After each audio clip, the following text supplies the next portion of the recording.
My name is King Kok Cheung, Zhang Jingxue in Mandarin and Zhang Ginggao in Cantonese.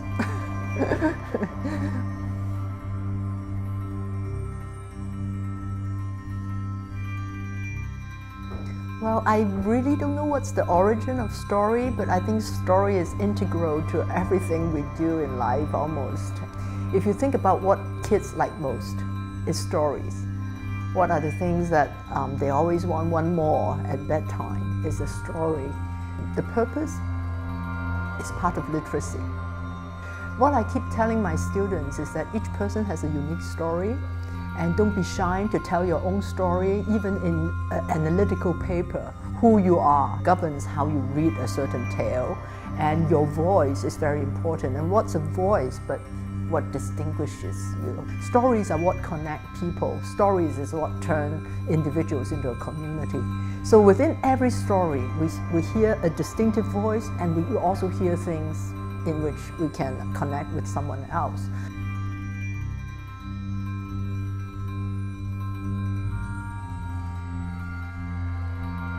I taught a course on comparative heroic traditions in which I taught Greek epics. I did my MA on Homer, so Iliad and Odyssey. And then the Chinese epics, Journey to the West, Three Kingdoms, Outlaws of the Marsh. And what I find very different between the two is that both Journey to the West and the Odyssey is about journeys, long journeys, right? At the same time, the values that are underlined are quite different.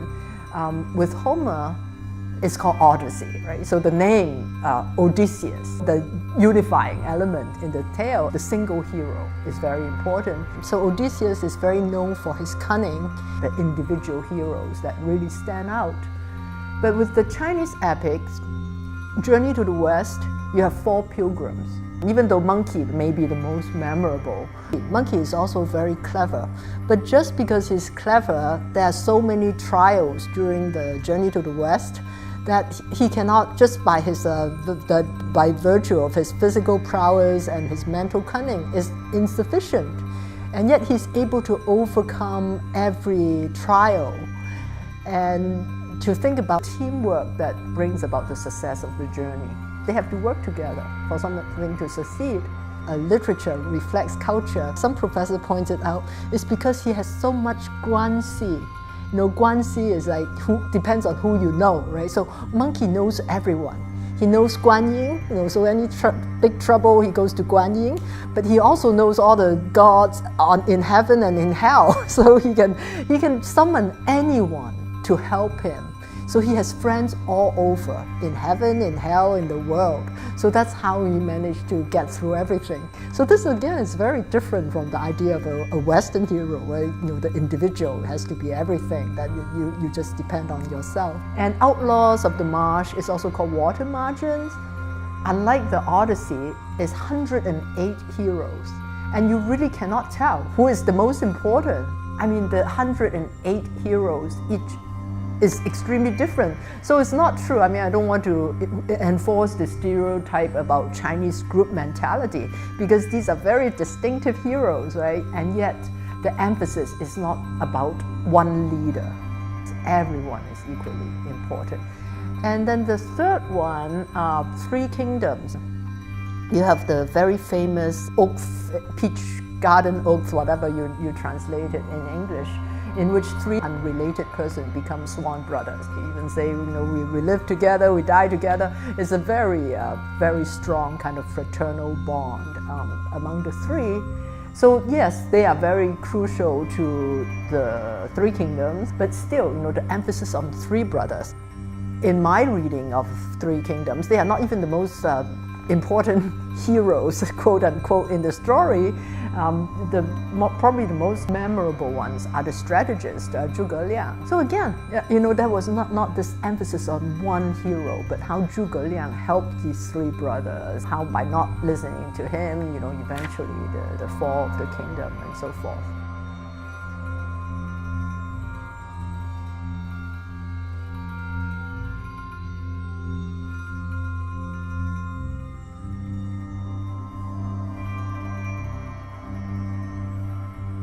traditionally, I would say that Chinese classics are not so good about looking at the interior.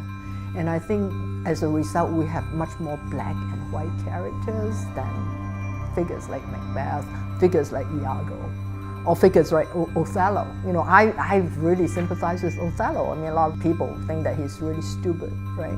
But I can really see, you know, being the only black person in a community really make you so susceptible to, you know, Iago, you know, who is so clever, right? So I think that kind of a gray area, who what's good and bad, is more distinctive in the Western tradition. Except I think today, you know, if you look at films like Infernal Affairs, in which the cop and the villain, the good and the bad, are so intermingled and they feel that kind of affinity with one another. I think now today you see more and more in Chinese literature or film in which that area is being explored. But traditionally, I mean, I just mentioned Cao Cao in Three Kingdoms. I think he should be a much more interesting character than the author grants him as to depicting him as just such a villain. Because he's actually a poet. That poem was written by Cao Cao. So I'm sure that like he could easily be a tragic hero or something like that, you know. But I don't think the Chinese was as good as exploring that tragic flaw in a hero or villains that are very sympathetic. In terms of heroines, I would think that it was patriarchy and sexism. So then the heroines in traditional Chinese literature are usually the ones who are able to sacrifice themselves for the husband, for the nation, for the kid. Those are seen as the heroines, right? Whereas very strong women usually are seen as villains. And even Mulan, the reason why her tail is blazing is because of the filial piety. I mean, of course, Maxine Hong Kingston totally turned that around, but you know, in the original tale, it wasn't like we're not meant to remember how great she is a warrior, but the fact that she did it in place of her father. So I think, you know, that's definitely women's strength, whether it's intellectual or military, is not so appreciated on its own. Except for a poet-scholar tradition in which the poet-scholar always want women who is as intelligent as they are. That's a side tradition, but that's definitely not the dominant Chinese tradition.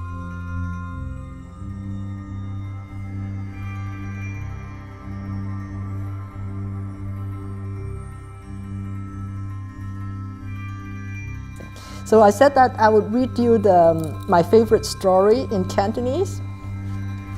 The title is Bak Nga Jun Jut Yun, you know, like saying goodbye to his lute or goodbye to the strings. It's very, very short. Bak Nga Xin Gu Kim, Zhong Ji Qi Xin Ting. Bak Nga Gu Kim, Ji Zai Gao San. Zhong Ji Qi Yue, Xian Zai Wo Hai Yue Tai San. Ji Zai Liu Shui, Zhong Ji Qi Yue, 善哉，洋洋系若江河，伯牙所念，終子期必得之，子期死，伯牙為世再無知音，乃破琴絕弦，終身不復古。That's it. Very short, but just such a moving story. So it's about these two friends. One is a superb musician. He plays the lute.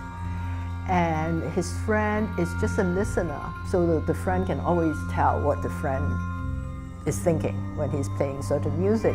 And then one day, the listener died. And this musician smashed his lute.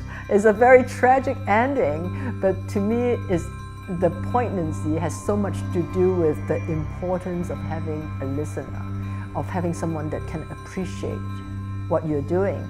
So a very famous expression called 知音 in Chinese is derived from that tale.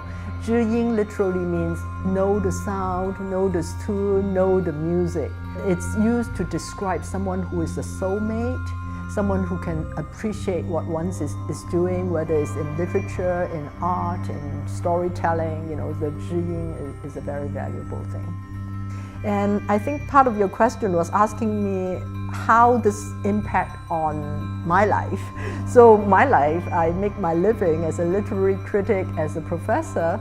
So for me, it's the knowing that I know a lot of my colleagues wish that they were writers themselves, right? But I never had that wish, because I think that it's just as important to have people who can listen. My first book is called Articulate Silences. So I really believe in the importance of appreciating someone, listening to someone, and discovering the talent, right? So no matter how talented you are, if there's no one to help you out, to promote your work, to tell people that you are so wonderful, then you are still writing to empty air. So I think this tale really brings out the importance of someone who listens. And I was touched too, because one of my friends whose poetry I analyzed, Russell Leong, wrote me a poem called 知音, and he said, for KK. So I was tickled by that, because it's one of my favorite expressions in Chinese that does not have equivalent in English, because soulmate doesn't quite convey that idea of someone who can appreciate whatever you're doing, your music, your film, your whatever. You can use the 知音 to describe anyone who can appreciate the thing that you care about the most. And I think the West underestimates that, the importance of the audience, the importance of the listener, of an appreciative audience, how encouraging that is for any kinds of art.